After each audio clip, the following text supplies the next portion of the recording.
கபர்களுக்கு போறதுல அங்க போய் போர்வை போத்துறது சிறுக்கு.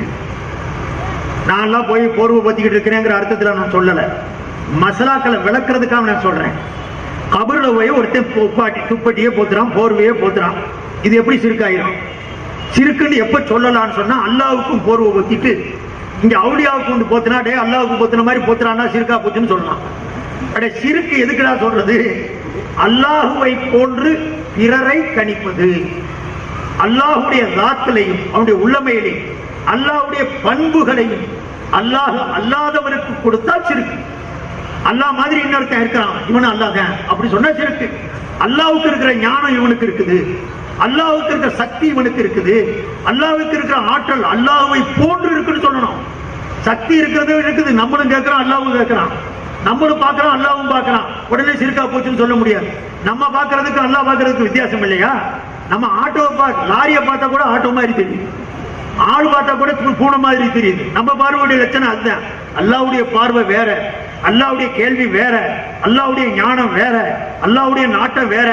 அதற்கு ஈக்குவலாக சமநிலையில இன்னும் அல்லாஹ் அல்லாத பொருளை கொண்டு ஒருவன் நிப்பாட்டினா, ஈக்குவல் படுத்தினா, சமநிலைப்படுத்தினா அதுக்கு பேர் சிறுக்கு. அது சிறுக்கு, அது குஃப்ர், மன்னிக்கப்படாத குற்றம் என்பதிலே எந்த சந்தேகமும் இல்லை.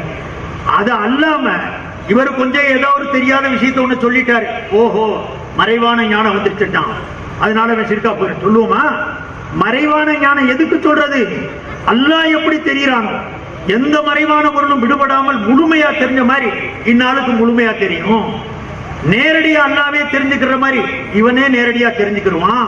இந்த மாதிரி ஒருத்தன் அகீதா வைத்தா அதை சிறுக்குன்னு சொல்லுவோமே தவிர, அதை விட்டு போட்டு நீ நினைச்சதுக்கெல்லாம் சிறுக்கு. கொண்டு கபர்ல ஒருத்தன் போர்வையை போத்துறான், ஏன் போத்துறான்? வேற எதையாவது வார்த்தை கூட சொல்லுது. அருமைச்சோதர்களே, கபர்ல போறான் ஒருத்தன், அவுலியாவுடைய மரியாதையின் பேர்ல ஒரு மேல ஒரு போர்வையை போத்துறான்னு வைங்க, இதுல சிறுக்கு வர்றதுக்கு வழி இல்லை.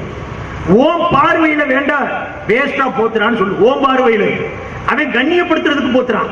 அவுலியாவுக்கு குளிர் வந்துருச்சுன்னு போத்தல, அவுலியாவுக்கு தேவை இருக்குன்னு பத்தல. இப்ப இத்தனை சால்வை எனக்கு போத்துனாங்க, எனக்கு சால்வை இல்லைன்னு போத்துனாங்களா? இல்லாட்டி குளிர் வந்துருச்சுன்னு போத்துனாங்களா? எதுக்கு போத்துறாங்க? கண்ணியப்படுத்துறதுக்கு போத்துறாங்க. சால்வை போத்துவது என்பது ஒரு கண்ணியத்தை காட்டக்கூடிய பொருள். ஹஜ்ரத் கஅப் ரலியல்லாஹு அன்ஹு யுத்தத்துல கலந்துக்கிறதுனால அவங்க பாய்காட் செய்யப்பட்டாங்க. ஏறத்தாழ 50-60 நாட்கள் அவங்களை ஒதுக்கி வச்சிருந்தாங்க. 50-60 நாளைக்கு பிறகு அவருக்கு மன்னிப்பு இறங்கிச்சு. அல்லாஹ் மன்னிச்சதா வால ஸலாஸத்தில்லதீன குல்லிஃபு ஹத்தா இதா வாகத் அலைஹிம் குர்ஆன் சொல்லுது. இந்த 50 நாளைக்கு பிறகு அவர் மன்னிக்கப்பட்ட செய்தியை ஒரு நபர் வேகமா சஹாபாக்கள் இருந்து எடுத்துட்டு ஓடியாரு.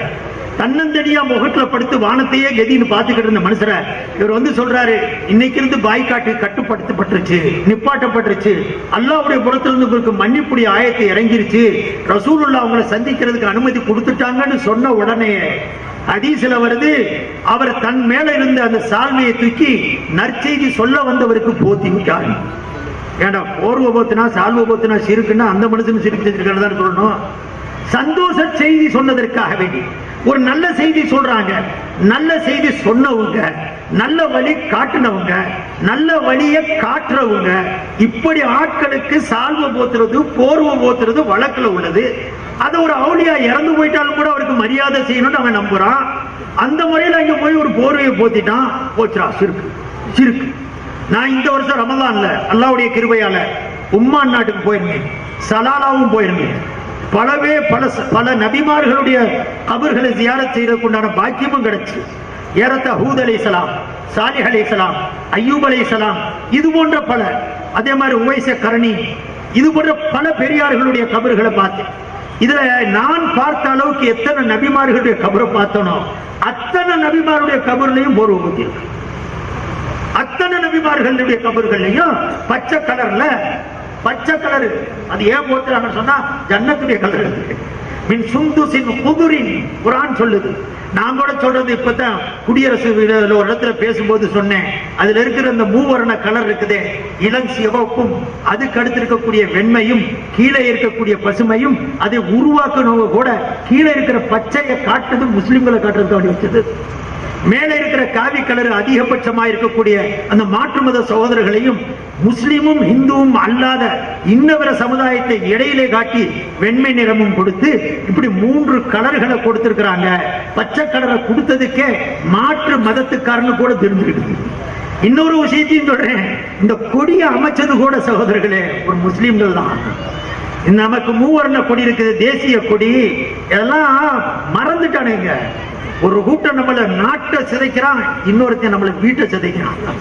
2 வயலும் பிஜேபி தான், 2 வயலும் பிஜேபி தான். அவன் பிஜே, இவன் பிஜே, இதே வித்தியாசம்.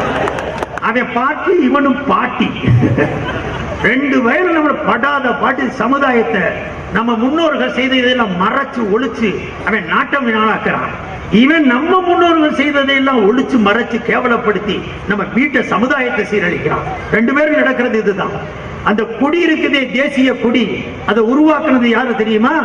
உங்களுக்கு தெரியாது, அதிகமானவருக்கு தெரியாது. பத்ருத்தீன் தையிப் ஜிங்கக்கூடியவர் தான் உருவாக்கினார். அவரும் அவருடைய மனைவி சுரையா என்கக்கூடிய 2 பேரும் அந்த காலத்துல வாரிசரா இருந்தவங்க, பெரும் படிப்பு படிச்சவங்க. அவர்கள் உருவாக்கி கொடுத்தா இன்னைக்கு தேசிய கொடி அறிஞ்சது. அந்த தேசிய கொடி முஸ்லிம்களால் உருவாக்கப்பட்டதுங்கிற காரணத்தினாலவோ என்னவோ அந்த RSS உடைய ஹெட் குவார்டர்ஸ்ல இன்றைக்கு வரைக்கும் இந்த கொடி ஏற்றப்படல. தேசிய கொடி கிடையாது, காவி கொடி தான் பறந்துச்சு. சமீபத்தில் இந்த பிரதமர் ஆனதுக்கு பிறகு பறக்க விட்டதா ஒரு செய்தி வந்துச்சு, எந்த அளவுக்கு உண்மையை தெரியாது. 60 ஆண்டு காலம் வரைக்கும் பறக்க விடாமல் இருந்ததுக்கு காரணம் இந்த தேசிய கொடியை உருவாக்குனது ஒரு முஸ்லிம்ங்கிற காரணத்தினால்.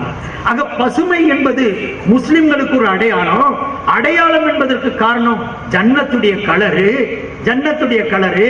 இதை உணர்த்துறதுக்கு தான் இந்த பச்சை கலர். கவிஞர் கூட சொல்லுவான், தரத்தா சியாபல் மௌத்தி ஹுமுரன் ஃபமா அதா லஹல் லைலு இல்லா வஹிய மின் சுந்துசின் குதுரு. ஒரு அரபிய கவிஞன் சொல்றான், தன்னுடைய ஆளு தன்னுடைய இன்னுயிரை நீர்த்து தியாகத்துடைய ஷஹீதாக்கப்பட்டதை உணர்த்தி, என் ஆளு என்னுடைய வரவேற்புக்குரியவன் சிவப்பு துணி அணிஞ்சு கபருக்குள்ள இறங்கினா ஒரு ராத்தி கடக்கிறதுக்கு முன்னால அந்த சிவப்பு துணி பச்சை துணியாக மாறுச்சு.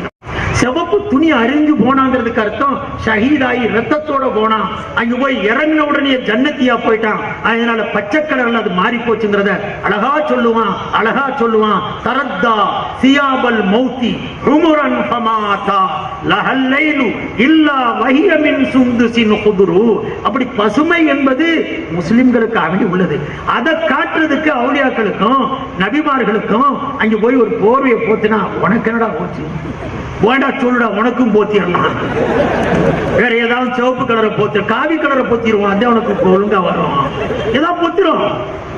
ஒண்ணு உனக்கு பிடிக்கலையா வேற மாதிரி சிறுக்குன்னையாப்பா சொல்ற. சிறுக்கு எதுக்குப்பா சொல்றது? ஒருத்தர் போத்தி அதை விட்டு தௌபா செய்யாத நிலையில மௌத்தாயிட்டா அவனுக்கு மன்னிப்பே இல்லைங்கிற நீ அது அப்படியா சொல்லி இருக்குது. எவ்வளவு பெரிய குற்றத்தை கூடாது எங்க சொல்ல வர்ற? உன் பார்வையில வேஸ்ட்னு சொல்லு, வேற ஏதாவது குற்றம்னு கூட சொல்லிட்டு போ. அதை விட்டு நான் குற்றம்னு சொல்லல, பார்வையில வேஸ்ட்னு சொல்லல.